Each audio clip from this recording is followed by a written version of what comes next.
O meu primeiro bom dia vai para Deus, porque é Ele quem me dá a chance de acordar e viver mais um dia.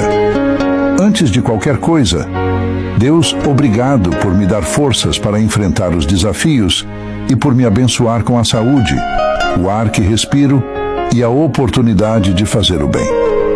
Cada manhã é um presente.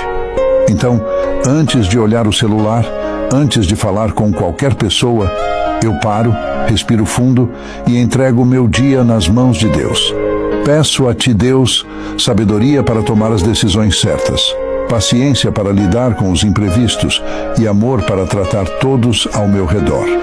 Começar o dia assim, com Deus no coração, me dá paz e confiança para seguir em frente, sabendo que Ele está sempre ao meu lado, guiando meus passos. É a forma mais simples e sincera de dizer: obrigado, Deus, por mais um amanhecer.